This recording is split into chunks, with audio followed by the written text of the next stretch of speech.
Hey everybody, thanks for joining me on Patreon for the very first exclusive Copic Color Challenge. So what the Copic Color Challenge is that Copic Markers comes out with 3 colors they do every month, and they ask artists to create a new piece just coloring with those 3 markers. So for January, we've got B60, G82, and then Y18.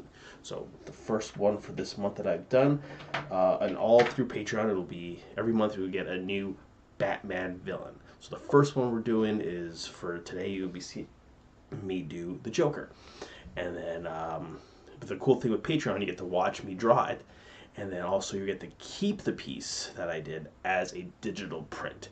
So without further ado, let's get started. Alright, we're going to start it off like we do with every drawing, with a crisp piece of paper. So right now I'm just drawing in all the body parts just to make it all nice and loose, so I know where the shape of the body is going to be. Since I'm doing the Joker, he's going to have a lot of exaggerated parts of his body, and since this is the sketching part, a lot of it's going to change from where you see it now to the final product. I do use reference for this piece because I'm drawing it off the top of my head and how I want it. It doesn't look proper. From what I actually have this app on my phone, as you can see right in that corner there, where I can actually make a 3D model of a character, so I can get, where the position of the head is compared to right next to the shoulder. And for specifically for this one, there's such a hard light to it. Down on the left-hand side, you can actually see. When you get to that part, you'll see that there's a harsh light that's coming off the left side, so it'll cause a shadow right down the middle. What you saw just now was actually I have this Joker statue, so I was using that for a little bit of reference, just to show where his smile, like the lines on his face look like, and how his smile kind of curls at that certain position. So right now I'm doing that whole thing where I'm just trial and error, just seeing how everything looks. I've curved his eye a little bit just because at that angle it's going to look a little bit warped, so I wanted to make it look a little bit more proper. And see, I'm going just erasing some of it and just realigning, just making sure it all looks proper, looks okay, and a little bit more wrinkles to it. His eye is now repositioned. His right eye, left side of the video, that moved his upper lip a little bit higher, and making just redrawing that part. And you see that the laughing lines or the smiling lines that he has hasn't changed at all. Now I'm just fixing his hair, just putting teeth in it. Usually I don't draw too much details on teeth just because sometimes it doesn't look right, but on the Joker it always does if you put a lot of details in it. So make sure I put his details. He has some jagged looking teeth. So right now it's the neck muscles and putting in his hair. Back to the smile. Yeah, just a lot of just trial and error, just seeing like what part looks good, what part doesn't. And what I've said before, it's okay to use reference. Like, as long as you're not referencing some other piece and literally copying it, all you're doing is just taking bits and pieces of stuff that you need in order to create the part that you want, and that's fine. Like everyone does it. It's something that helps because sometimes you just can't remember. You can't create something out of nothing. So it's good to always use reference. Don't use it so much as a crutch. So like for me, I can draw Spider-Man, I can draw the Joker normally, and specifically this is at a kind of at a different angle, an extreme angle. Some new stuff I needed to use the reference just so I can, the stuff that I can visualize, I can do it straight on or on the profile, but at this, semi-profile looking up angle or like a low angle kind of shot over the shoulder, there's a couple elements that I can't figure out, so I had to use some references. Like I said, I used the app that I have on my phone.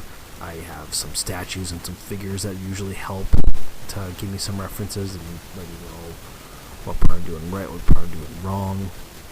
So as you can see there, I had to draw more of this chin because the shoulder that I had was a little bit too high. So I had to even out that line. I'm just working on some more of this hair, placing some more details. And usually, especially when I know I have to ink and color the pieces, I should just not do so much details in pencils, but I can't help myself. I'm way more comfortable with a pencil than anything, so I like to put in lots of details on with my pencils just so that I know what I'm doing. So when I get to the inking stage, I can just use all my pencil references and just go straight from there. So what you're seeing right now is I'm filling in the harsh shadows that are going to be in the middle of his face. So we're going to have two light sources coming from one side and the other. So it's blocking out where all the blacks are going to go. And the heavy shadow, when I go into inks, not so much on the shoulder. So since this is the Copic Color Challenge, I only use 3 colors. And I had to be creative with, because it's a very light blue, almost really gray. I have a harsh yellow, and I have kind of like a saturated kind of green. So I had to, like I said, I had to be very creative on how I put those colors together to make this piece work. And yeah, when we get to it, we'll see how I did it. Right now, yeah, I'm still playing around with the pencils, blocking in the shadows, blocking in the shades, so I know when I get the inks, I can just go right in and not have to question what I'm doing. Alright, here we go. So right now, I have a whole bunch of ink markers, the Micron pens I've been using for over 10 years. Since I've started using those. But if you watch my YouTube channel, you know I've been doing stuff with the quill pens, or just the quill pens, the speedball stuff. But I usually like to use my Microns. That's what I've always used, and I'm more comfortable with it. I can get the lines that I like with the kind of pressure and kind of ease that I need it for. I think I only used 3 or 4 markers. I had like a 05 and a 03. I used the 1 for the thick edge lines, just so that just for the line differentiations, the line thickness. You can see where that comes into play. And I used the 005 for like the very finite details, like some of the feathering in the inks and some of the line work. I think it was T that probably popped in there. I can't remember. So I'm going through, you can see some of that. So this is pretty self-explanatory. I'm literally just tracing my own lines, just going through and filling in the gaps. And I won't color in a lot of the blacks right now, just because sometimes when I color over my inks, it actually kind of bleeds some of the lines, so it doesn't look very good. Right now I'm using one of my Copics already, the black, just to kind of thicken the lines. It's not really my favorite way to do it, especially sometimes when it's dry. It might look a little bit streaky for some of those line work. But sometimes it does the job, especially if it's a little wet, fresh ink in the pen. It'll really go. I think my 5 was actually kind of old, the one that I was using, so it wasn't giving me as much as I wanted, so I had to press really hard to try and get as much ink out of that thing. I think I switched it up later. Just, kind of put it aside until I can refill it. There is a way you can actually refill Copic Markers. If you just go online and go on YouTube and actually just say how to refill Micron pens, it can be done. I haven't done it myself, and I think I will try it very, very soon. Just because, hey, why not? I got a whole bunch of ink that's just sitting there. I might as well use it to refill my pens. Alright, so as I'm going through until something else pops up. If you're really big into Batman like I am, what's some of your favorite Joker stories? Mine, I think some of my favorites are Long Halloween is really, really good. You can actually, there's another story by Ed Brubaker and Doug Mankey, Monkey, I think, yeah, it's Monkey. It's called The Man Who Laughs, which is kind of like a contemporary retelling of the Joker's origin story, which is really, really good. And not so much the origin story, but it's of a retelling of the Joker's first crime in Gotham. He poisons the water supply of Gotham. That one's a really, really good one. Basic, must reads, The Killing Joke. I actually have, I think I have two versions of that one. I have the reprint. I have a first edition copy. So the reprint I just have, just so I can, go back and I can reference it and take a look, and maybe that could be my reread book. And I have the original first printing book I got a gift from my wife, so that was a long, long time ago, so that was really cool before I started to blow up on speculators and on our websites since that horrible animated movie came out. If you watch that thing, you probably know what I'm talking about. If you really liked it, good for you. It was great. If you just skip that whole Batgirl story, which I think was just did more harm than good. They could have done a whole different story with the Joker before the real Killing Joke happened, or even just do a short film or do an anthology series. I don't know, man. I don't know what the hell they were thinking with that Killing Joke movie, but it's there, it's out there, people have seen it, people have made their opinions, so, yeah, how much you can do about that. I was also tempted to do the Joaquin Phoenix version of the Joker for this thing, just because I haven't tackled that character yet, so I don't know what to expect, and it could have been something different, but I kept it classic for this one. Maybe I'll do a Joker maybe later on, or maybe I'll tell people during cons, like, hey, if you ask me to do that Joker, I'll do it, and I'll give a smidge bit of discount. I have this thing at cons called my most wanted list, where each day of a convention I'll post images of four characters of these four characters. These are ones I want to draw, and then I'll give it a little bit of discount because sometimes I get tired of having to draw Deadpool every other commission or Harley Quinn, and so and one thing that I do when I get commissions from other artists is that I like to get the artist to choose the character they want to draw. And sometimes they're like I said, some people are just so sick of drawing the same characters over and over again, so a little bit of change really does a lot, and you can get some really interesting kind of things. Alright, so now, since the inking is done, you just saw a little bit of a transition I erase all the pencil lines. Now I'm starting on the Copic. So right now I'm working on the skin with the B60.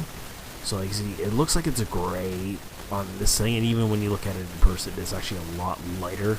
So you can barely tell that it's actually a much more saturated blue.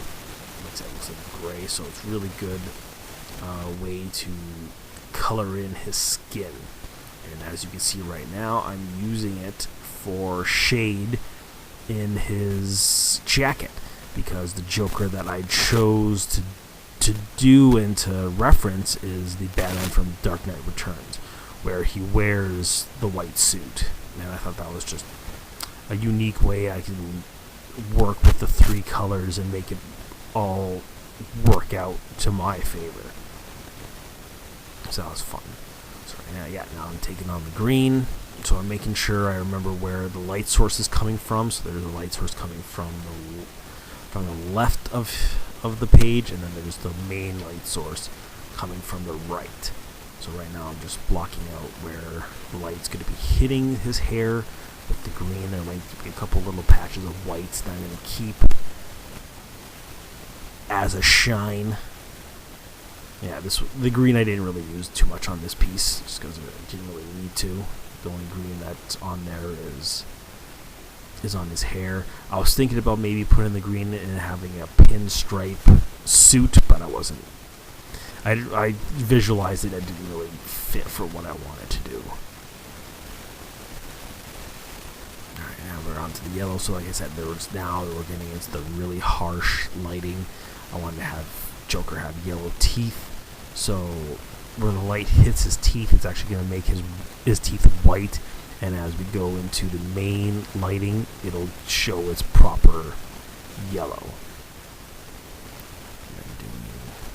Just putting in the color for his suit, where it's lighting in. Yeah, now we're just going right into his hair, and right now we'll probably put in some yellow and mix it in with the green, just to kind of give it some edge, just to make it blend in, make it look like it's the two colors are working together. So now I'm just putting in another layer of green and just blending it in with the yellow to make it blend in a lot nicer. And now I actually was able to do, I used the blue to go in and use it almost as a shade into the yellow, just to kind of give the yellow part a little bit more depth. And as you can see, I'm putting it right beside where the blacks are going to go. So yeah, so like, see, there's the shiniest, the most brightest part is on the left, and as it goes more into the middle of his face, you can see a little bit of darkness. And the same thing I did for the green, just right around the hairline, just put a little bit of blue, just to show some shade. So as you can see, I just pulled out a brush. There's really no explanation as to why I chose to use my Indian ink and brush to fill in the blacks. It's literally just right beside me, so I just grabbed it and decided, why not? I'll use my traditional inking tools to get in the blacks there. Like there's no rhyme or reason. It's literally just because they were there, they were convenient, and just went to town and just gave it a shot. Normally I would use my black markers, but just chose not to for this time. The more practice I get with using my brushes and that ink, the better. So I'm pretty prolific with the markers, so I might as well, when I get a chance to do it with the brushes, I do it. I'm getting better as I go.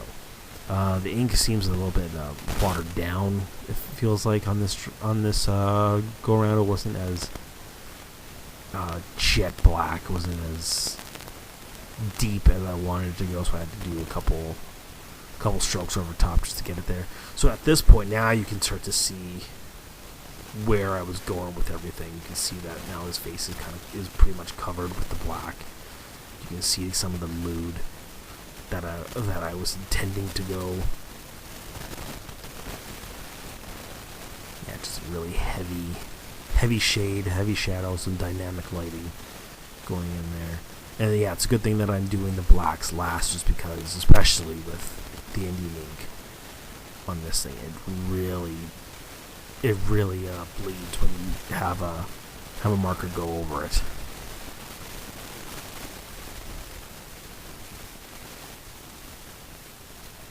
Still going through, using the finer tipped one to go through all those tiny little details. And again, if you're ever trying to do this, there's no, you know what I'll tell you, the brushes that I use they're nothing special. They're just brushes that I got at Michael's for a couple bucks. I have I think maybe 2 specialty ink brushes, but because I've used them, I haven't cleaned them yet. They don't hold their form as well as I hoped, so they're kind of messed up. I've done it a couple times where I clean them and they do bring back their form, but they don't last very long, so that's kind of crappy. These ones are, they're just a couple bucks at Michael's, and I was able to use them as I want them, and they do the job. It may not be worth to use for fine lines, and they don't keep the markers, but for broad strokes and for bigger patches of black, just to fill it in a little bit quicker instead of using a marker, these ones will get the job done, in my opinion. So right now, now I'm going to be using, instead of using that one marker, I'm using the brush to give the line weight that I wanted originally, so you can see that there's a differentiation between the line work on his face compared to the lines around him. So he kind of, the Joker stands out compared to just kind of just being there.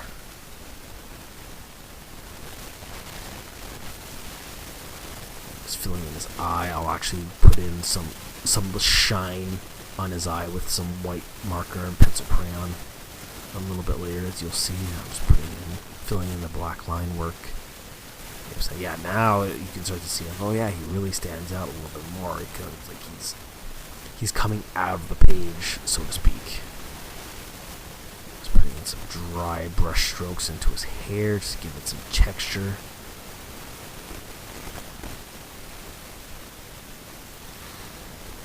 And then one of my favorite things that I did was, I've given him the yellow eyes, make it look really sickly and grotesque.